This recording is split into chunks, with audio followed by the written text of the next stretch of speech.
Pessoal, sejam todos bem-vindos para mais essa palestra. Na verdade, a gente está num ciclo de palestras do Instituto de Interação Social junto com a Assembleia Legislativa.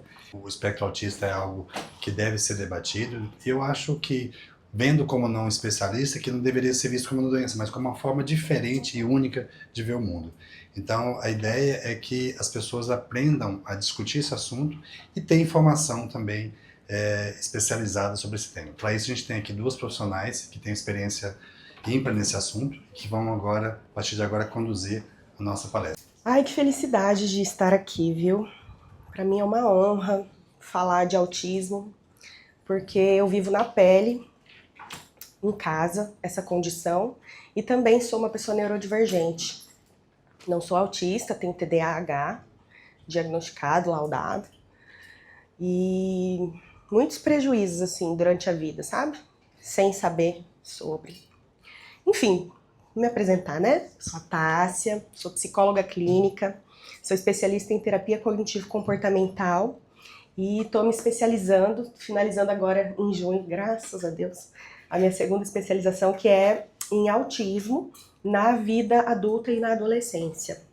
Eu só trabalho com... Ela estava falando, dando um exemplo das crianças ali, né? Eu não trabalho com crianças, trabalho com adolescentes e adultos. Mas a gente precisa entender, né? Para entender esses adultos, a gente precisa entender como é que eles foram na infância. Porque hoje o que a gente tem de pesquisa sobre autismo é muito voltado para a infância. Pode passar, por favor? Gente, é o seguinte... Ah, não é no bichinho, né? Vai ter que ficar aqui. Alguém fica aqui para passar para mim? Alguém senta aqui, por favor? Obrigada. Ó, como estamos em poucas pessoas, fiquem à vontade para fazer pergunta. Deixa eu ver que eu vou tirar esse óculos. Para tirar dúvidas, tá? O caminho que me trouxe até aqui, falando de autismo, né?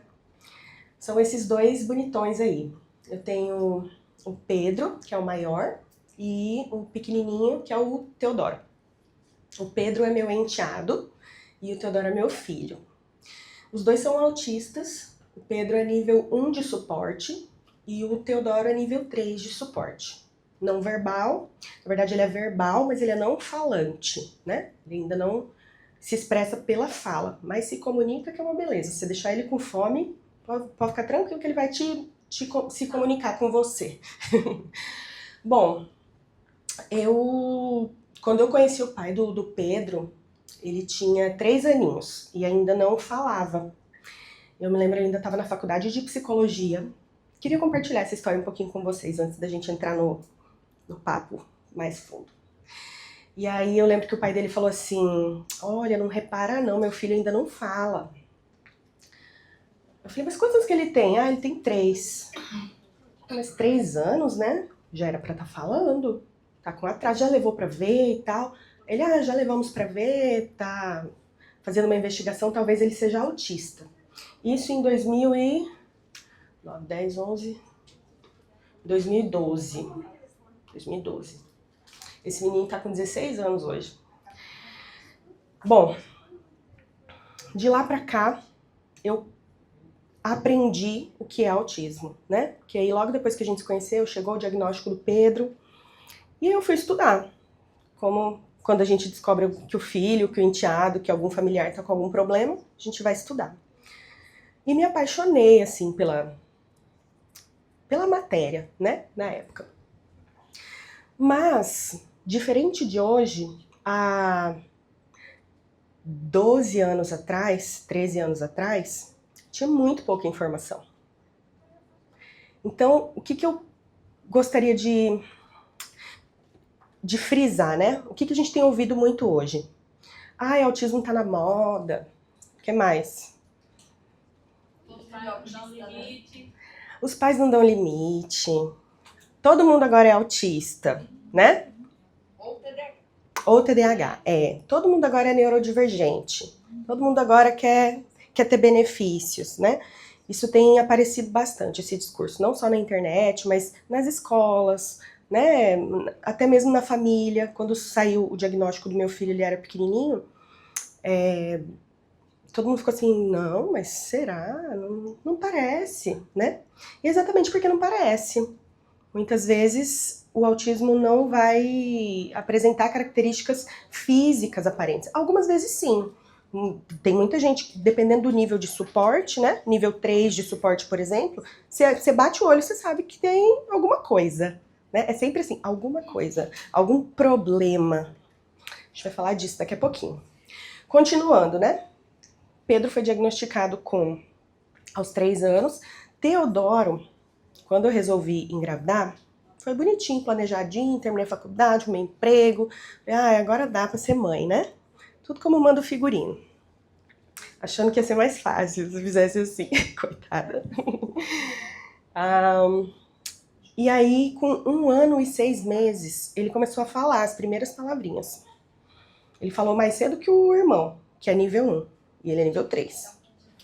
Observe esses pontos. Ele começou a falar com 1 ano e 6 meses. As primeiras palavrinhas, Peppa, água, dá, mamãe, papai, quer, né? Só que do nada, era dezembro, eu estava em Sinop, na casa do meu cunhado, passando férias. Do nada, meu filho parou de falar. Parou. Simplesmente ele não falava mais, as palavrinhas não apontava mais. Tipo, quando ele queria água, ele ia lá no filtro, no bebedouro, né, e apontava, água. Parou. Ficou o menino quieto, sentado, brincando com o brinquedo, girando o brinquedo. Falei, alguma coisa tá errada aqui. Eu tô achando que é o que a gente achava que poderia acontecer, por conta de já ter um irmão autista e suspeitar do autismo do pai também, tem esse detalhe, né? Meu ex-esposo, a gente não é mais casado, mas a gente é bem amigo. O meu ex-esposo é autista, super dotado, e só descobriu na vida adulta, né? Depois que nasceu o segundo filho autista. Porque não é possível, né?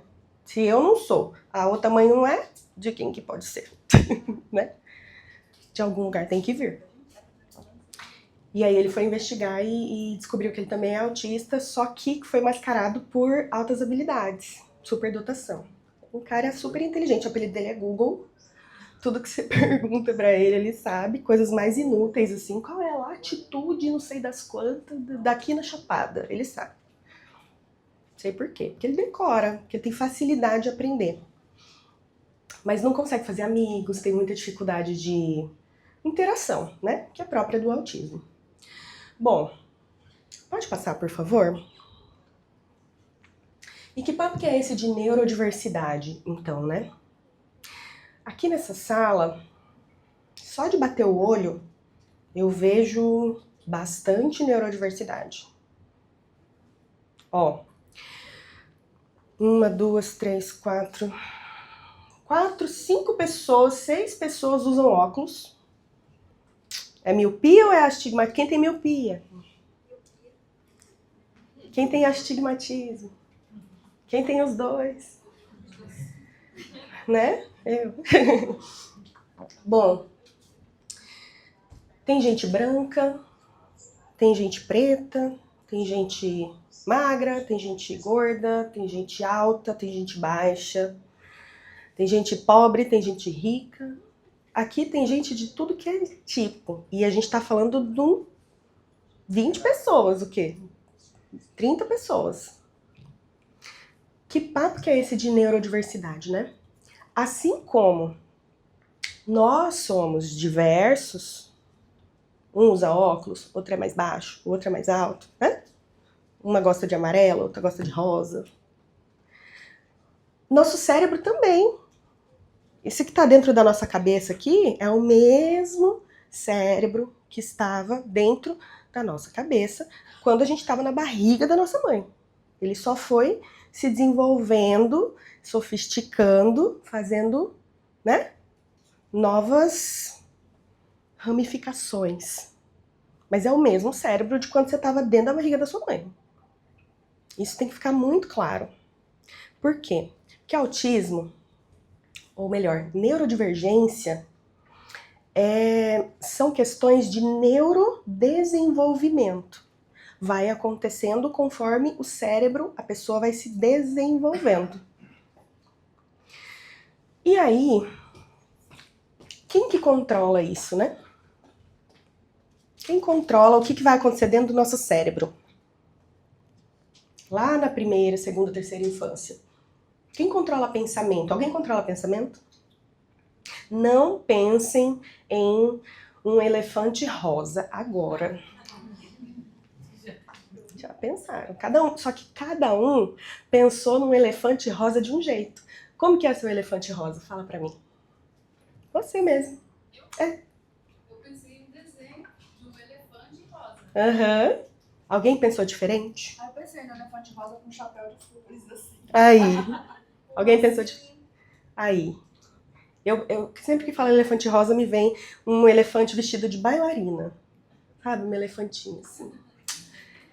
Cada cérebro vai produzir uma imagem diferente. Isso é diversidade, ok? De quê? Neurônio. Cada um teve acesso a uma referência de elefante e provavelmente o cérebro, quando eu falei elefante rosa, o cérebro acessou essa memória e produziu uma imagem que tem a ver com o que você conhece. Isso para todo mundo. Pessoas típicas, que a gente vai chamar de típicas, as pessoas que têm um cérebro que funciona de uma forma que quando a pessoa se comporta, ela é como... Ela tem comportamentos... Ela tem comportamentos... Como fala? Mas eu tô com a memória para palavras hoje. Ela tem comportamentos adequados, que a sociedade considera adequados, certo? O que é um comportamento adequado? Cumprimentar as pessoas.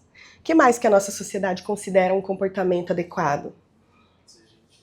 Ser gentil. Pedir licença, por favor, muito obrigada. Mais. Não gritar, né? Não entrar no lugar gritando, não interromper as pessoas quando elas estão falando. O que mais que a sociedade entende como comportamentos adequados, gente? Ajuda eu. Desempenho. Isso. Conseguir socializar, conseguir conversar, né? Trocar uma ideia. Já pensou eu ficar falando só do que eu gosto? Tô aqui falando de autismo, meu hiperfoco. Eu amo falar de autismo. Mas aí se eu ficar lá na minha roda de amigos falando de autismo.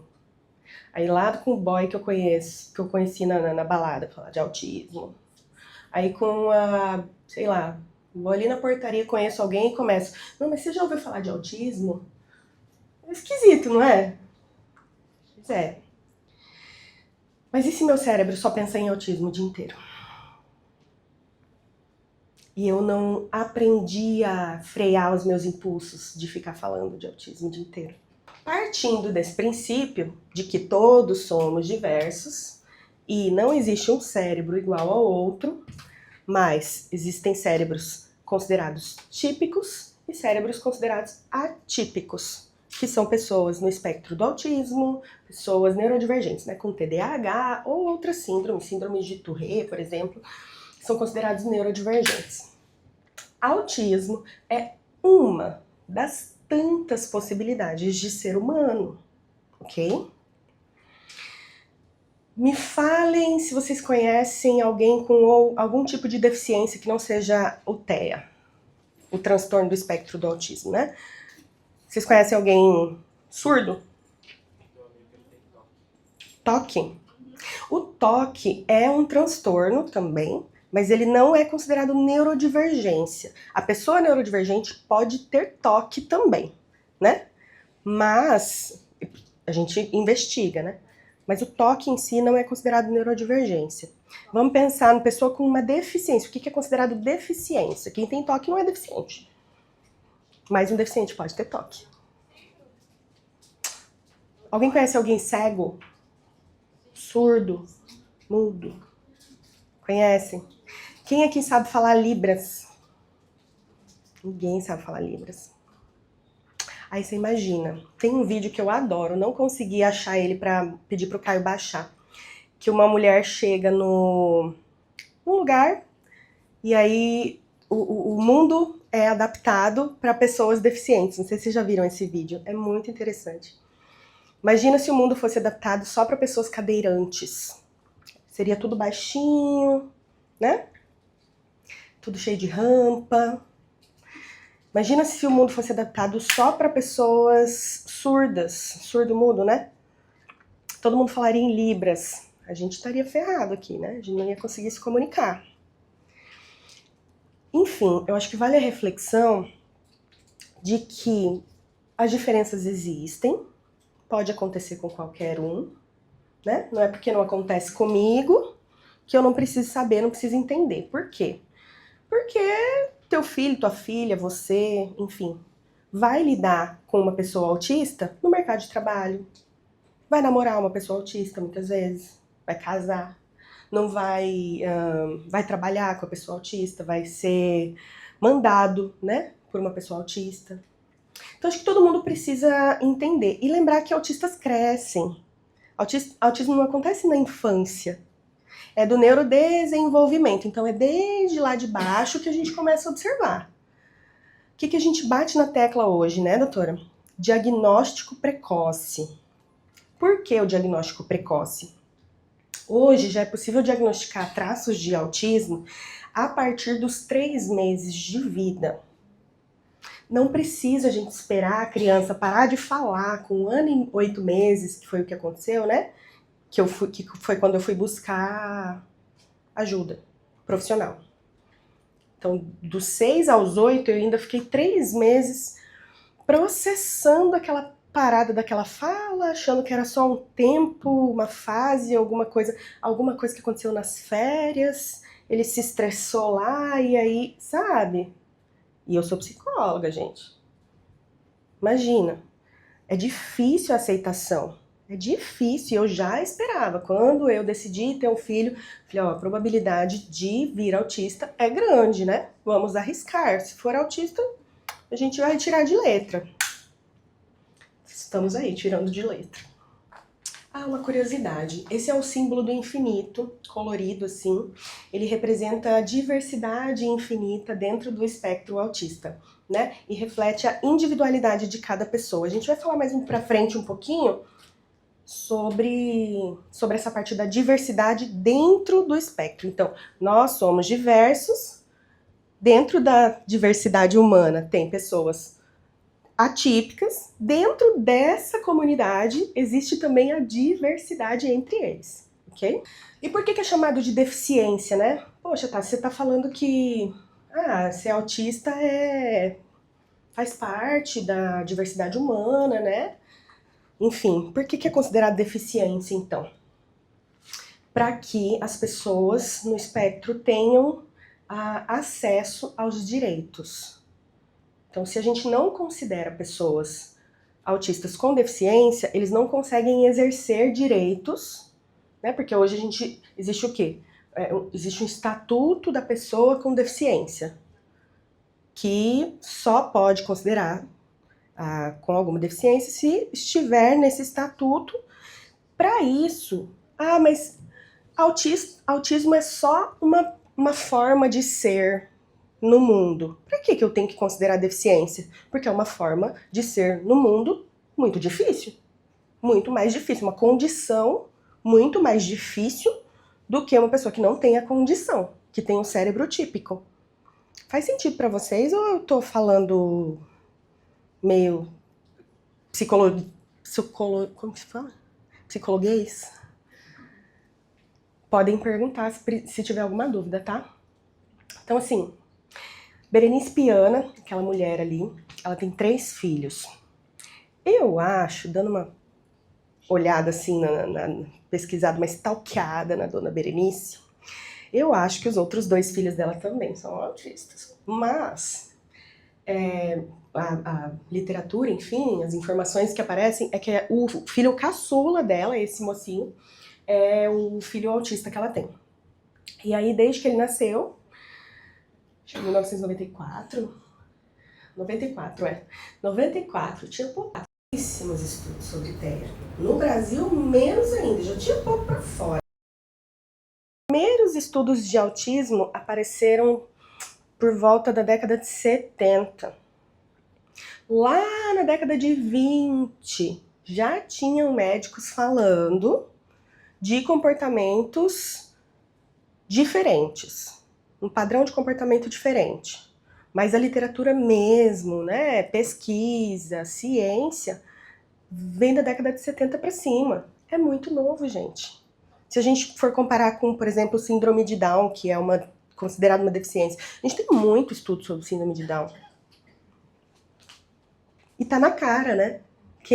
Quem vê uma pessoa... Exato, quem vê uma pessoa com síndrome de Down não tem dúvidas que ela é. Quem vê uma pessoa autista, muitas vezes não. O que... Foi você que me falou agora há pouco. Como que eu faço para saber se é ou se não é?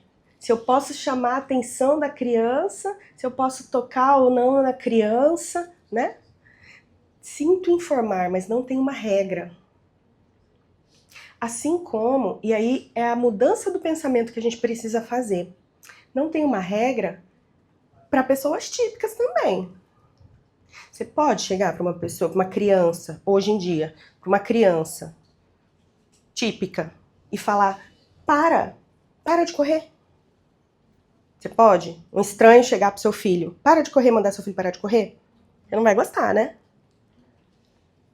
A gente pode chegar para uma criança típica ou atípica e chamar a atenção, ok? Mas, como fazer isso? Alguém tem autista na família ou filho? Tem? Criança, adulto, como que é? Criança, qual a idade? 11 e 3.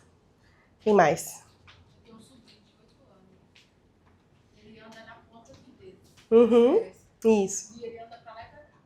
Isso. Consegue parar. Inteligentíssimo. Isso. Também. Só que não gosta de falar alto perto dele também. Quando Fala alto, ele faz isso aqui. Isso. Tem mais alguém? E a mãe não aceita, tá? Não. Aceita que ele tem autismo. Aí. Já vamos falar disso, dessa problemática. Eu tenho investigação. Ele não aceita a palavra não, porém ele tem 3 anos, ele sabe inglês, sabe a universidade inteira, sabe falar música. Aí. Mas não tem muitos, tipo assim, características, né? Que mostram que ele não tem. É apenas a palavra não. Se ela não pode, ele não aceita. Por que será, né? Antigamente, vou fazer uma pergunta. Mais uma pergunta. Quem aqui estudou na escola com alguém diferente? Quem tinha na sala de aula, lembra aí? Busca lá na sua memória. Quando você era pequeno, na sala de aula não tinha... Sempre tinha vou usar os termos pejorativos que eram usados antigamente, tá? Hoje em dia não se usa mais, graças a Deus, quem dera se não usasse. Mas, antigamente era muito mais comum, porque não tinha nome, né? Retardado, bobo, como? Oligofrênico Isso. falavam muito. Isso eu nunca ouvi falar. É? Esquizofrênico, psicótico, o que mais que era chamado? Pessoas retardado, o que mais? Lerdo, burro, sonso, esquisito. Esquisito até hoje é muito comum. Fulano é esquisito, né? Nossa, como fulano é estranho. E geralmente quem fala isso também é esquisita, né? Mas só não se percebe. Bom, é esquisito pra gente. Porque, aí a gente volta naquele papo, né? Porque a gente tem regras. A sociedade tem regras. Que não condiz, essas regras não condizem com o cérebro, a capacidade neuronal de uma gama de pessoas. Então, se tem regra, dentro da sala de aula tem uma regra. Não levantar, né? Se for levantar, o que tem que fazer? Professora, posso ir no banheiro? Posso beber água? Quem odiava isso? Quem era inquieto na sala de aula?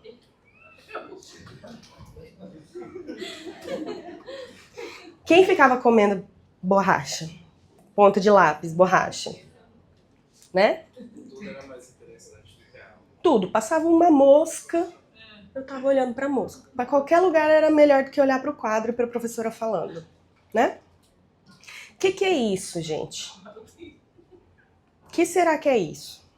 Tira o julgamento moral. Vamos olhar, pensa, tem um cérebro aqui que tá trabalhando. Nosso cérebro tá trabalhando o tempo todo.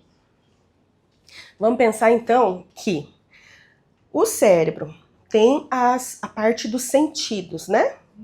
Quais são os sentidos? Olfato, paladar, visão, audição, tato. E tem um sexto sentido que a gente chama de... Na verdade, tem vários outros, né? Mas a gente vai falar desses 6. Que a gente chama de propriocepção, que é a capacidade de sentir coisas internamente. Pessoas neurodivergentes têm, algumas, não todas, têm essa propriocepção mais aguçada.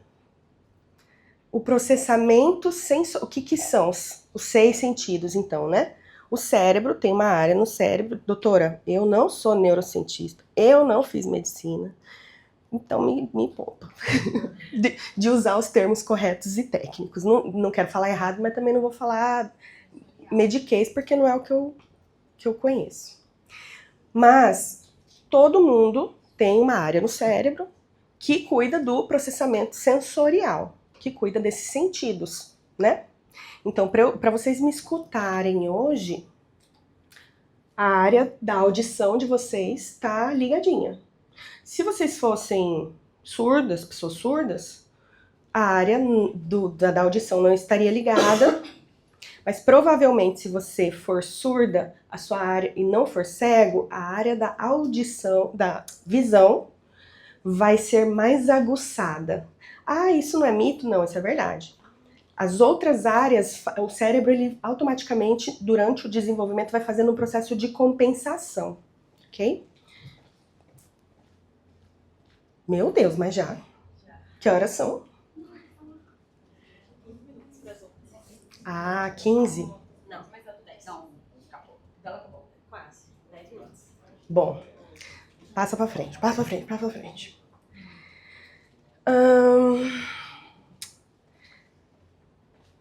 Volta só um pouquinho. Eu tava falando da deficiência, né? Então, assim, quando a gente tem um processamento sensorial alterado, eu vou me comportar diferente. Então, se eu tenho uma regra de dentro dessa sala não pode correr, não pode falar, não pode gritar, mas no meu cérebro a área a parte motora tá hiperligada, super excitada, eu vou ficar sentado, mas eu vou ficar me mexendo. Dependendo do grau, do nível, eu não vou conseguir ficar sentada nem me mexer, e só ficar me mexendo. Eu vou ter que levantar e andar. Então, quando a gente fala em níveis de suporte no autismo, nível 1, nível 2, nível 3 de suporte, a gente está falando dessa sutileza, sabe? Então, assim, é mais fácil ser nível 1 de suporte? É mais leve? Alguém conhece alguém que é nível 1 de suporte? É nível 1 de suporte. Meu ex-marido é nível 1 de suporte. Eu atendo muitos autistas também que são nível 1. É mais fácil? É mais leve? Não é. Não é, e pior, a sociedade cobra ainda mais dessas pessoas, né? Só que essas pessoas, quando têm a inteligência um pouquinho mais acima da média, que é muito comum também nos quadros de autismo, o que acontece? Eles, por serem inteligentes, eles decodificam muito bem os padrões. Então a gente, desde pequenininha, a pessoa neurodivergente, né? Desde pequenininho, tem comportamentos inadequados. E o que acontece? É corrigido, é punido. Toma bronca, apanha, chama de lerdo, chama de burro, chama de sonso. O que a pessoa vai aprendendo a fazer para sobreviver nesse mundo, né? Mascarar os sintomas. Não é que ela não tem, não é que eu não era agitada. É que eu ficava fingindo que eu não era. Mas sai, né? Sai por algum lugar, a gente percebe, e aí fica aquela pessoa esquisita, estranha. Faz sentido para vocês? Pode passar, por favor? Eu coloquei aqui, mas só a título de curiosidade também, né? Hoje a gente tem a CIPTEA, que através da lei do Romeu Mion, filho do Marcos Mion, a gente conseguiu esse benefício que é para as pessoas no espectro tirarem a carteirinha para poderem comprovar, enfim. Hoje é muito fácil de tirar essa carteirinha aqui no estado, é só entrar no app MT Cidadão e fazer o pedido. Vai ter um formulário lá, daí vai precisar anexar alguns documentos, como laudo, né? Enfim. Pode passar, por favor, doutora. Quais as causas do autismo? Difícil, né? Olha aí, só de olhar você fala assim, vixe, não tem uma causa? Não, tem várias. A ciência não descobriu uma causa para o autismo, mas várias causas. Acontece que hoje a gente tem muito mais evidências de que é de origem de fundo genético. Então, assim, o que isso significa, né? Provavelmente as pessoas no espectro têm pais ou familiares no espectro também, então a predisposição genética ela acontece, mas também tem fatores que podem influenciar, como maus hábitos na gestação, prematuridade. Acho que a doutora vai falar um pouquinho, pode passar pra gente, dessas causas. Como é que funciona o cérebro autista? Eu não vou ficar entrando muito nisso porque a gente não vai ter tempo, mas isso aqui é um cérebro autista, isso aqui é um cérebro não autista. Imagina,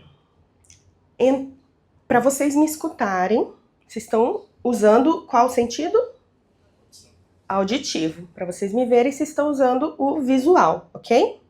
O tato de vocês, né, a própria percepção de vocês não está sendo estimulada nesse momento. A não ser quem tá com caneta na boca, alguma coisa assim, né? Bom, para vocês me escutarem, tá? Passa um estímulo, entra no seu ouvido, passa pelo seu... Como que chama, doutora? Do ouvido ali? Vai até chegar lá no cérebro, ok? Chegou lá no cérebro, na área da audição, o teu cérebro codifica, né? Decodifica, e você reconhece como fala. Você compreende o que eu tô falando, porque você fala português também. Se eu estivesse falando se eu estivesse falando árabe aqui, vocês também não iam entender, porque vocês não conhecem árabe, né? Só eu conheço árabe e falo também. Bom, o que acontece? Bateu o estímulo, chegou no seu ouvido, chegou no seu cérebro, decodificou, perfeito. Você entendeu. O que acontece no cérebro do autista? Bateu no ouvido, chegou no cérebro, ramifica. Ramifica e toca na área da visão, e toca na área do paladar. Então tem gente que não tem, eu já ouvi no consultório autista, que de ver determinadas cores sentia ânsia de vômito. Como que você explica isso? Não, como que você controla isso, né? É uma judiação, é crueldade a gente querer que a pessoa no espectro tenha comportamentos como pessoas típicas, que têm o cérebro típico, se dentro da cabeça dela está acontecendo um monte de coisa. Eu gosto de fazer uma analogia que é assim, imagina um celular muito potente, um iPhone 15 Pro Max. Esse celular tem 200 aplicativos. Imagina se a gente abre esses 200 aplicativos e bota para rodar tudo junto, ao mesmo tempo. O que vai acontecer? Ele trava. Ele vai ser mais lento. Para ele processar todas aquelas informações ao mesmo tempo, ele vai precisar de um outro tempo. Não que ele não seja capaz de processar, porque ele é bom. Só que, o que a nossa sociedade exige? Rapidez, agilidade. Tempo é dinheiro, né? Bom, bateu o estímulo visual. Chegou, passou pelo córtex ali. Enfim, bateu o estímulo visual. Chegou no meu cérebro. Decodifiquei. Mulher, branca, saia, branca, blusa verde. Pronto, facinho. Cérebro do autista. Bateu o estímulo visual. Olhos azuis, sobrancelha, não sei o que, o cabelo. Demora Porque ele decodifica detalhes. Faz sentido pra vocês? E a pessoa vai ser esquisita mesmo, né, gente? Como que vai ser? Bom, pode passar, doutora. Eu quero passar esse vídeo, mas a gente vai ficar bem quietinho, porque o áudio aqui é bem baixinho. O Lucelmo Lacerda, aqui vai ter, ó, clica nele que vai aparecer. Pode parar. O Lucelmo Lacerda é um grande pesquisador sobre autismo no Brasil. Ele é um homem autista também, descobriu na vida adulta, depois que teve os filhos. Isso é muito mais comum do que a gente pode imaginar, tá? E ele fala de uma pesquisa que foi feita com pessoas típicas. Por quê? Pra gente desmistificar aquela ideia, né? Ah, mas todo mundo é meio autista. Todo mundo é meio esquisito. Principalmente quando tá sozinho, né? Quem não faz umas esquisitices? Só que a sua esquisitice, ela te traz prejuízo na vida? Ela é frequente? Ela é intensa? E aí a gente tá falando, quando a sua esquisitice tem esses 3 aspectos, a gente pode considerar que você é uma pessoa atípica, ok? Vamos lá. Pode ligar, por favor, doutora. Chama Simon Barankoff, que é hoje talvez o maior pesquisador. Ele criou uma escala chamada Autism Spectrum Note. São 50 traços. Ele pegou essa escala e aplicou na população típica. E aí, qual é a média de traços da população típica que tem de traços autísticos? 25. Todas as pessoas têm traços autísticos. O que define se você é ou não uma pessoa autista é a quantidade desses traços e quanto que isso afeta a sua qualidade de vida. Todas as características que a gente está falando. Se a qualidade de vida está ótima, não precisa de apoio, beleza, está tudo certo. Não precisa do diagnóstico, ele é o documento da sociedade, da maneira que a gente organizou para prover apoio. Por exemplo, quando você olha para as pessoas autistas, elas vão ter desses 50, 30, 31, 32, 33 traços, e aí você, claro, você tem aí os que vão ter mais traços, aí fica mais óbvia a relação, aí faz sentido você procurar o processo de avaliação, e se esse diagnóstico fechar, então a sociedade teria estratégia de apoiar para você não atender a qualidade de vida. Então todo mundo tem traços autísticos. Mas pessoas consideradas diagnosticadas têm que ter muito mais traços, ok? É claro que hoje, com o tempo que a gente tem, não dá para aprofundar no assunto. Pode passar, por favor. Tem mais um videozinho que eu gostaria. Acho que a doutora vai falar um pouco do que tem que fazer, né? Se você achar, desconfiar que é autista. Pode passar, por favor? O que é integrar, né? É isso. É o que a gente já viu. Essas pessoas estão integradas no núcleo aqui de trabalho. O que seria inclusão de verdade, né? Tem acessibilidade? Só é inclusivo se tem acessibilidade. Hoje, meu filho é nível 3 de suporte. Ele não tem a coordenação motora boa, ele não consegue escrever ainda. Os coleguinhas na escola, eles estão aprendendo as vogais. Eles já estão na letra U. A, E, I, O, U. O meu filho ainda está aprendendo a letra A, desde fevereiro, né? Ah, nossa, e aí? Quem que foi que me perguntou? Acho que foi a Jaque. E aí, Tássia? Não atrapalha o desenvolvimento da classe? Porque aí, o que a gente vai exigir, né? Eu, como mãe. Eu exijo que meu filho aprenda, assim como os outros. É lógico que eu tenho que ter expectativas realistas a respeito da alfabetização dele, porque vai ser mais lenta mesmo. Eu não posso querer exigir que ele já fale a letra U, já escreva a letra U. Mas ele precisa ser estimulado, porque ele tem capacidade, tem competência. Mas a escola tem competência para ensinar? A escola conhece outras metodologias de ensino que não as tradicionais? Porque o autista ele aprende por pareamento. Então, o meu filho tem hiperfoco em Peppa. Ele ama Peppa e Baby Shark. Como é que eu vou ensinar a letra A para ele? A, escreve a letra A, coloca a fotinho da Peppa dentro de um avião. E aí eu vou ensinar para ele que o avião da Peppa, entendeu? Eu preciso narrar uma história. O autista precisa fazer sentido para ele. Ele não entende só pelos códigos como o cérebro típico entende, tá? Tá. Pode. Pode. Pode passar. Só aqui, ó.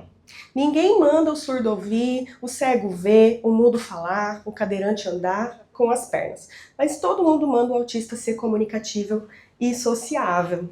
Acho que a gente precisa começar a repensar isso, tá? Eu tenho mais esse vídeo, ele é muito rapidinho.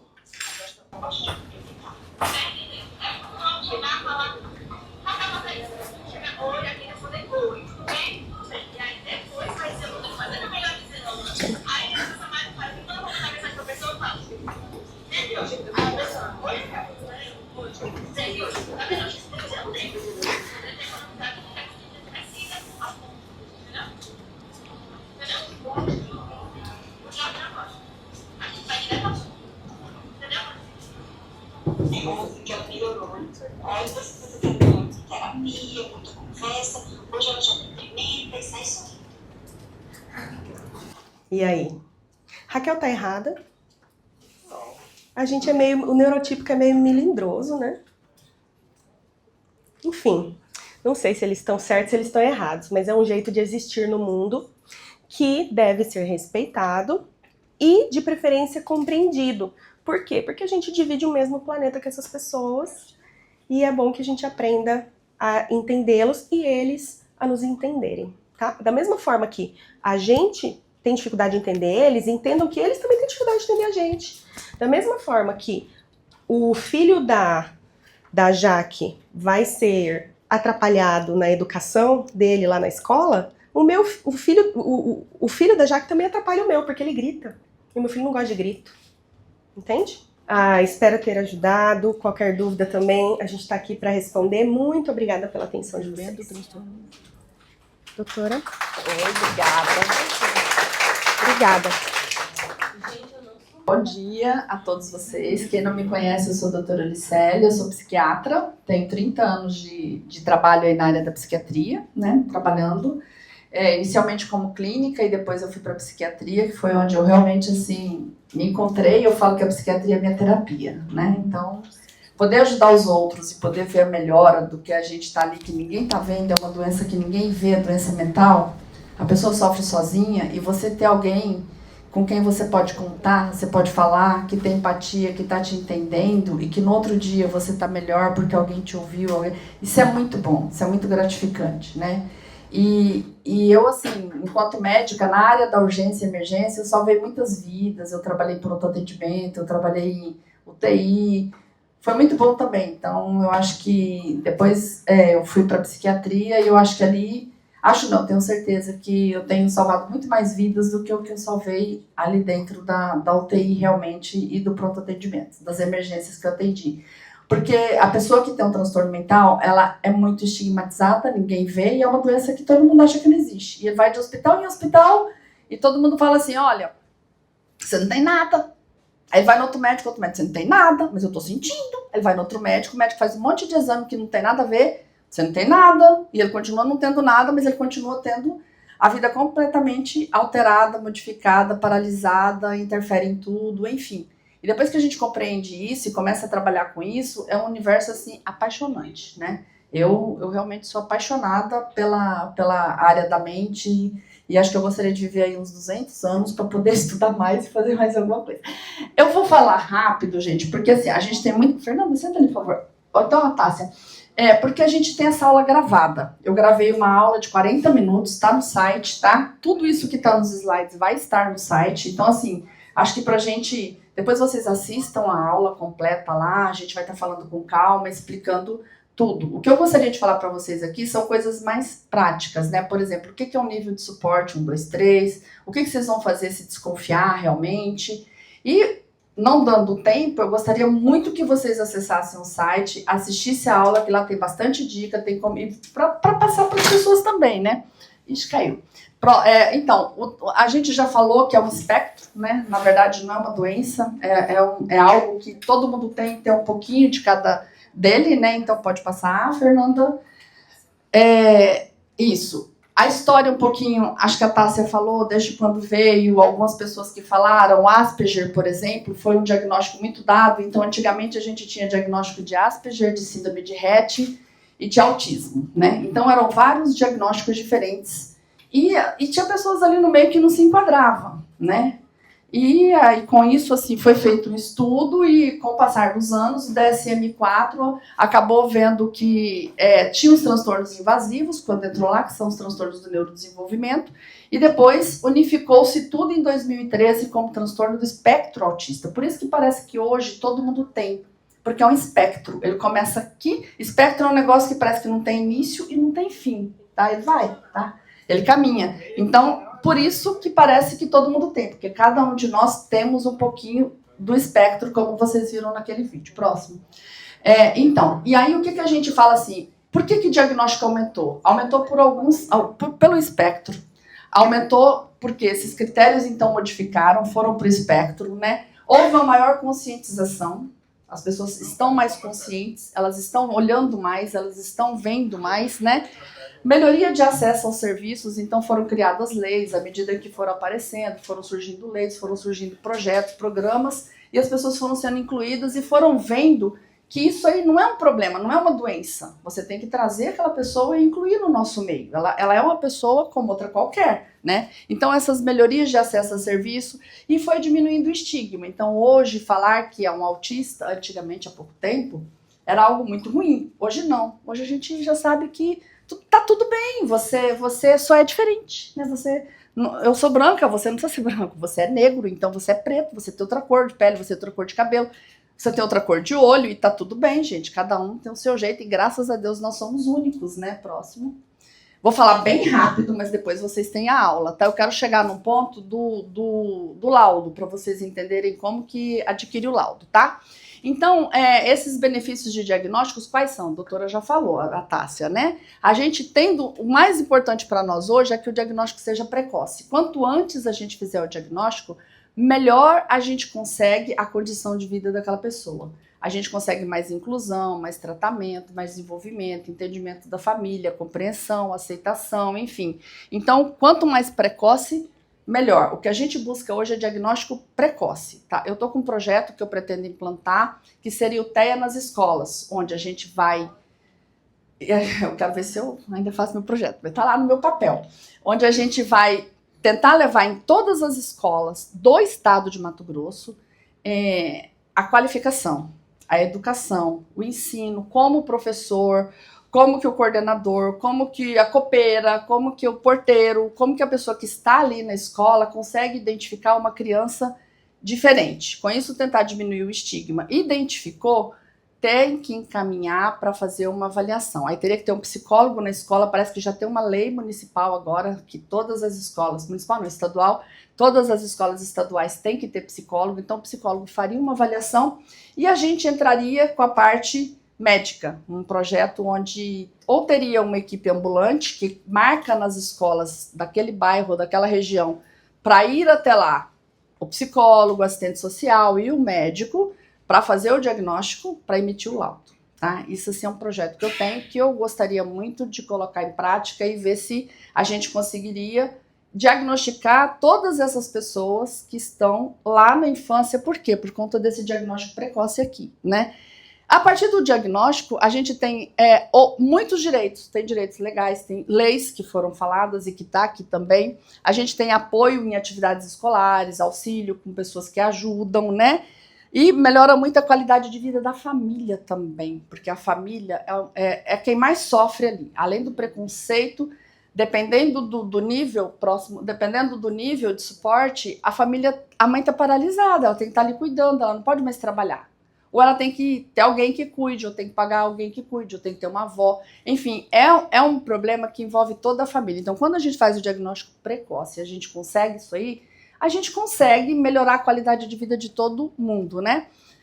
Dentro da classificação do DSM-5, que foi depois de 2013, ele trouxe os níveis de suporte para a gente poder estipular tratamentos, o que fazer com cada pessoa, com cada nível em que ela se enquadra. Então, o nível de suporte 1 é aquele mais leve, ele requer um suporte menor, mas é o que a doutora falou, nem por isso ele sofre menos, talvez ele sofra mais por ele ser uma pessoa diferente e não enquadra em nada, né? Então ele vai sofrendo consequências, mas ele não precisa de tantas coisas para que ele melhore. Se a gente fizer esse diagnóstico lá na infância, ele vai ter uma qualidade de vida muito melhor. Então, ele tem dificuldades leves de interação social, tudo dele vai ser leve, mas prejudica, tá? Prejudica o dia a dia dele, prejudica as coisas dele.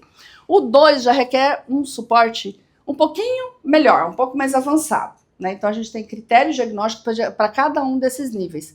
São déficits mais marcantes na comunicação. Então, um está mais no social, 2 está mais... A criança já tem dificuldade de falar, de comunicar, enfim. Então, vê que tem um prejuízo maior, portanto, ele precisa de um suporte e de terapias mais avançadas e diferentes. O 3 já requer um suporte muito substancial, então ele já tem mais limitações, limitação de comunicação, de convivência, de interação social. O suporte 3, ele é bem amplo e às vezes ele precisa de muito mais coisas, e se a gente deixar esse diagnóstico para muito depois, o prejuízo dele vai ser muito maior, em qualquer um dos níveis, tá? Então essa classificação aqui existe e ela é para ajudar no tratamento. Laudo, agora é a parte importante, né? Então, como que eu faço para ter esse laudo, tá? Sem o laudo, a gente não consegue nada. Qualquer lugar que vocês forem, qualquer benefício, qualquer lei, eles vão falar assim, você tem um laudo? Não, então vai atrás de um laudo. Então, a partir do momento em que você identifica esses sinais precoces aqui, que a gente vê, e que às vezes são sutis, que são assim, um caminhar na ponta do pé, coisas diferentes, dificuldade de interação social, dificuldade de comunicação. Então, essa criança está um pouquinho diferente, vamos levar para uma avaliação. Pode ser o próprio médico da família, o pediatra, tá? A pessoa que acompanha essa criança, o médico, um profissional. Olha, eu percebo que existem algumas dificuldades, algumas alterações, assim. Aquele médico vai fazer uma avaliação. Se por acaso ele achar, ele encaminha, tá? Ele acha, olha, realmente tem alguma coisa diferente aí no desenvolvimento, porque vai aparecer, a gente tem pontos marcantes no desenvolvimento da criança, desde o momento em que ela nasce. Então todo pediatra faz isso. Quando você leva seu bebezinho recém-nascido, ele faz todo esse acompanhamento do neurodesenvolvimento, tá? Quando que a criança senta, o que ela está fazendo, levantando a cabeça, engatinhando, enfim, falando, interagindo. Então, isso são marcos no neurodesenvolvimento que tem idades para acontecer na criança. Existe uma média, um pouquinho atrasa ou não, enfim, às vezes alguns adiantam um pouquinho, mas normalmente cada coisa acontece numa fase de vida ali no primeiro, segundo ano de vida. Então ali a gente já percebe diferenças, tá? A criança demorou muito para sentar, demorou muito para falar, às vezes ela não interage, às vezes é uma criança que não gosta de ir com as pessoas, enfim. Então essas alterações o pediatra consegue caracterizar lá na fase de puericultura, de neurodesenvolvimento. E ele pode encaminhar. Aí vai para uma avaliação especializada, seria um neuropediatra, ou um psiquiatra da infância e adolescência, e se não tem, que realmente é muito difícil, porque esse profissional é muito difícil e muito raro, o psiquiatra e o psicólogo, tá? Então vai para esses, eles têm instrumentos, têm materiais, tem coisas para aplicar, a gente aplica alguns questionários, algumas coisas, enfim, existe padrão para fazer esse diagnóstico. O profissional especializado, ele vai saber aplicar tudo isso, né, tá? Se fazer deu o resultado X, está ou não está, enfim, ele vai fazer uma avaliação. Conseguiu essa avaliação especializada, aí vem a emissão do laudo, tá? Então, quem que emite laudo? Normalmente é um profissional especializado da área, tá? E geralmente tem laudos que às vezes pede até mais de uma assinatura, né? A do médico, com o psicólogo ou com o assistente social, enfim, né? Na rede pública, por exemplo, enquanto eu estava lá, então tinha alguns laudos que, na policlínica, eu tinha que assinar, a assistente social tinha que assinar e o coordenador da policlínica tinha que assinar o mesmo laudo, até para ser público, né? Da rede pública. Então, assim, isso é importante vocês saberem, tá? Isso vai estar lá na aula, e se vocês orientarem uma pessoa, eu acho que meu filho é diferente, vai, conversa com o médico, conversa com a pessoa que atende, enfim, para vocês até orientarem as pessoas que estão ali com vocês. Próximo. Benefícios, então, de ter o laudo, a gente já falou, tá? Então, vocês vão ter terapias especializadas, direitos escolares, benefício social, desconto em imposto, enfim, tem até vagas agora, né, prioritárias, enfim, são vários os benefícios que você tem. Adquire a carteirinha, com aquela carteirinha tem muitos benefícios, né? E hoje em dia a gente vê que algumas pessoas estão querendo laudo só para benefício, tá? Tem benefício, vão correr atrás de um laudo, né? Não. A gente, é claro, é um negócio muito sério, não dá para falar que todo mundo tem, né? Tem critérios para a gente fazer o diagnóstico, tá? Até para não banalizar dessa forma. E tem alguns direitos trabalhistas, inclusão, enfim, os direitos são grandes, por isso que é muito importante ter o laudo próximo. As leis que já foram faladas, que é a da Berenice, aquela que ela mostrou, que modificou bastante, depois veio o Estatuto do Deficiente, depois vem vários estatutos, várias leis que vão contribuindo aí, e com este laudo tem benefício a tudo isso, tá? Por isso que é muito importante fazer o diagnóstico, tanto o diagnóstico precoce quanto no adulto, que hoje a gente está fazendo muito diagnóstico no adulto.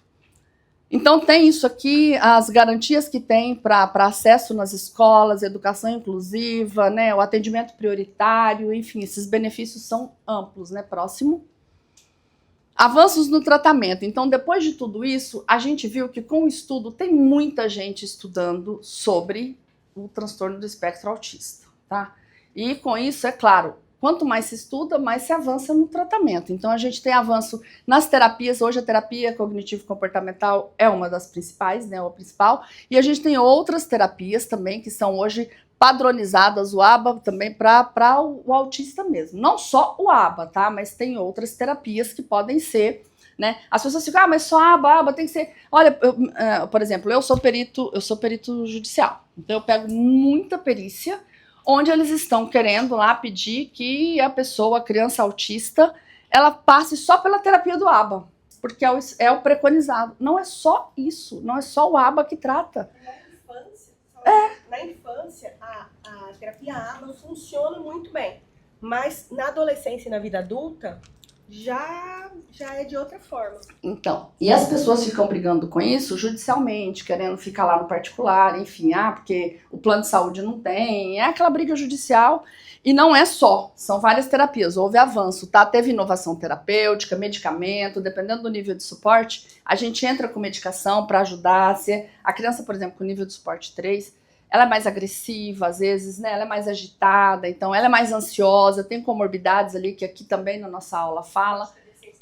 Isso, então a gente assim entra com medicamento para melhorar a ansiedade daquela criança, para melhorar o comportamento agressivo, a agitação, e ajuda muito, melhorar o sono. Então a gente vê que a qualidade de vida da criança e do adolescente e adulto melhora muito quando tratado e quando bem indicado. Então, terapias medicamentosas e terapias complementares mesmo, que são várias, tá? Que eu acho que na aula da Tássia também vai estar colocado lá, e na nossa aula a gente fala mais especificamente na que está gravada para o site, tá? Então, diagnóstico de TEA no Brasil.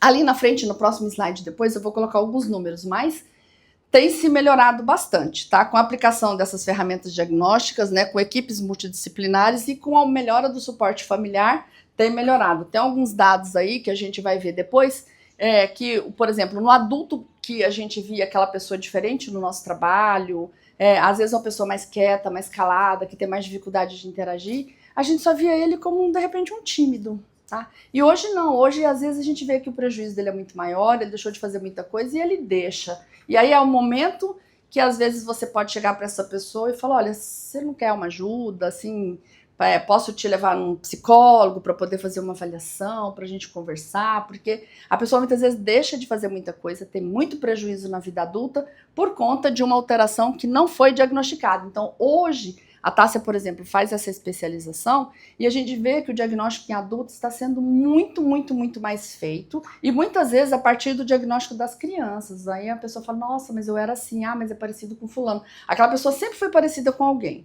Aí quando você faz o diagnóstico da criança, nossa, mas é parecido com o pai, com a mãe, com o tio, né? Então, o que principalmente vem no adulto que a gente vê? Dificuldades de comunicação social, que é isso que eu falei. Dificuldade de interagir, de estar em grupo, de conversar, de falar com as pessoas. Enfim, então a pessoa é aquela pessoa quieta, tímida, que está sempre, muitas vezes, calada, né? Comportamentos repetitivos, então aquelas pessoas que têm ritual, que têm rotina, que faz as coisas muito repetitivas, tudo da mesma forma, não consegue modificar. Se você modifica, ela não consegue fazer, tá? Então, assim, são pessoas que a gente pode olhar, se ela tem esses comportamentos de rituais, comportamentos repetitivos, algumas coisas assim, a gente já olha para aquela pessoa e já pensa, bom, pode ser que ela tenha alguma coisa. Suspeitou, o que tem que fazer? Vai para o médico conversar ou com um psicólogo, né? Dificuldades, alterações sensoriais. Então, às vezes, a gente tem aquela pessoa que trabalha conosco, ou que convive, que ela tem muita dificuldade com som, com luz, com claridade, com cor, né? Então, a pessoa que, assim, às vezes o som tá num volume normal ali para todo mundo, ela fala, nossa, tá muito alto. A pessoa vai ficando angustiada, ela vai ficando ansiosa com aquele barulho, com aquele som, né? Então, e aí, isso aí são alterações sensoriais. De, por exemplo, a pessoa às vezes fala assim, depois eu quero até contar uma historinha para vocês. A pessoa fala, eu não gosto de tal coisa pela textura. Então, tem a questão sensorial, a textura do alimento, né? O sabor do alimento. A pessoa não come aquele alimento, nunca comeu, talvez, até pela cara do alimento, a cebola, por exemplo, né? Eles olham e falam, eu não gosto de cebola. Você já comeu? Não, a textura da cebola. Mas que textura? Pra gente é normal, a gente come naturalmente uma cebola, mas para o autista é muito difícil essa sensação de mastigar aquele croque, aquela texturinha da cebola, desses alimentos, entendeu? Tem pessoas que falam assim, o peixe, por exemplo, ele é aquela carne macia, que pra gente é normal. Muitos autistas não comem por conta da textura do peixe. Entendeu? Então eles têm essa sensibilidade extremamente mais aguçada do que a nossa, né? Já acabou meu tempo? Tá. Então, assim, essas alterações a gente acaba vendo cheiro, a pessoa se incomoda muito com cheiros, né? Então a gente acaba vendo muitas dessas alterações na vida adulta. Isso passa batido. Então, isso passa desapercebido porque são coisas sutis, as pessoas passam a vida inteira assim, né? Então existe tratamento também para o adulto, tá? Terapia principalmente, né? Porque como ele é um nível de suporte mais leve, que às vezes ele fez o diagnóstico lá na frente, muitas vezes o tratamento é a terapia cognitivo-comportamental, é treinar, é como lidar com isso, né? Corrigir esses pensamentos, enfim. Prevalência no Brasil, eu só quero falar esses dados rapidinho, tá? No Brasil hoje a gente tem a média pela Sociedade Brasileira de Pediatria, 2 milhões, né? 1% da população mundial, 40% teve aumento no censo escolar, por quê? Em 2023, e foi incluído agora, por último, as perguntas sobre o autismo no nosso censo. Então, quando sair o resultado do último censo, a gente vai ter um número maior de pessoas com autismo no Brasil, porque foi incluído. Próximo, tá? Passa. Então, isso aqui também é coisa que tem importância, mas depois vocês dão uma olhada. Dados epidemiológicos também, o que tem, planejamento, o que pode ser feito, tá? E o povo tá mandando eu parar de falar. Então, tem uma aula de 40 minutos para vocês lá, tá? Tem muitas informações boas, eu acho que tem muita coisa que vocês podem ir atrás. A gente está à disposição para pergunta, inclusive agora, se vocês quiserem já fazer o lanchinho, já ir fazendo perguntas, a gente vai respondendo, né? E, assim, as coisas são tão sutis que às vezes a gente vai ver isso lá na vida adulta, né? Por exemplo, a minha filha caçula hoje, ela tem 23 anos, né? Quando ela nasceu, ela não mamava, ela não pegou o mamilo. Mas ela mamava o meu leite na mamadeira. Mas ela não mamava por causa da textura do bico do peito. Mas ela não mamava, não pegou o peito, tá? Ela mamou, tomou leite na mamadeira e ela foi crescendo assim. Aí eu fui... Na época a gente não observa, isso passa batido. Eu mesmo como médica, tudo, pra mim tudo batido. A gente entregava brinquedinho pra ela, quando ela começou a brincar, ela entregava o brinquedo pro pé. Ela ficava brincando com o brinquedinho com o pé. Todo mundo, nossa, criança... você dava o brinquedo na mão, ela entregava pro pé e o pezinho dela ficava brincando ali. A mamadeira, quando ela mamava, ela entregava a mamadeira pro pé. O pé segurava a mamadeira, trazia, ela ajudava segurando. Tudo bonitinho, foi crescendo, aquela coisinha bonitinha, e você vai vendo essas pequenas alterações. Muito, assim, muitas coisas de cores, de organização, de tamanho, alinhar brinquedos. Às vezes, quantas vezes ela estava brincando, tinha uma mesinha com 4 cadeirinhas, ela põe as cadeirinhas enfileiradinhas. A gente passava e desenfileirava só pra ver ela ir lá. Aí ela brincava, ela olhava de novo, estava desenfileirada, ela ia lá. Isso assim, 3 aninhos. Punha tudo na filinha. Começou a andar na pontinha do pé. Isso tudo passa batido, gente. Não fez diagnóstico, tá? Ao longo da vida, extremamente inteligente, com matemática, com número, com tudo, né? Mas não consegue aquela rigidez de horário. Não consegue. Não adianta você querer que ela agilize 1 minuto da vida dela. É tudo metódico, tá? Para sair, tem que sair tal e 43, porque daqui lá a gente gasta 7 minutos. Não, mas não dá para contar o tempo desse jeito, minha filha. Não, mas é assim. Não sai 1 minuto antes. Então você vai vendo essa rigidez com o passar do tempo. E um dia a ficha cai. Você fala, nossa, mas assim, não era tão... né? São coisas muito marcantes. Nunca ia... por exemplo, as outras crianças iam para a noite do pijama. Ela nunca foi. Ela não dormia na casa da avó, ela não dormia na casa da tia, ela não ia com ninguém. Quando era pequena, só no colo. Tudo isso normal, mas não era, tá? Então a gente vai vendo, assim, que essas pequenas coisas, essas alterações vão passando batido ao longo da vida da gente. Hoje eu vejo, assim, muito ritual, faz as coisas tudo certinha, tudo metódica, tem muita habilidade desenvolvida para algumas áreas, mas também não consegue outras, entendeu? Não bota pressa. Enfim, então isso acontece na vida de todo mundo. Você vai ver, cada um vai ter lá na sua casa uma pessoa que talvez tenha alguma alteração, tá? E é importante, né, que a gente vai atrás e busque um tratamento, uma ajuda para que essa pessoa não seja diferente, todo mundo cobrando. Todo mundo cobrou dela a vida inteira, lerda. Todo mundo saía, ela não saía, ela ficava para trás e todo mundo brigava. Nossa, atrasada. Lerda, você é muito lerda. Não dá conta. A pessoa simplesmente não dá conta, tá? Faz parte do padrão dela ali. Então, assim, eu convido vocês a assistirem a aula. Muito obrigada, gente. Gostaria de falar muito aí, mas nosso tempo aqui é curto. Mas a gente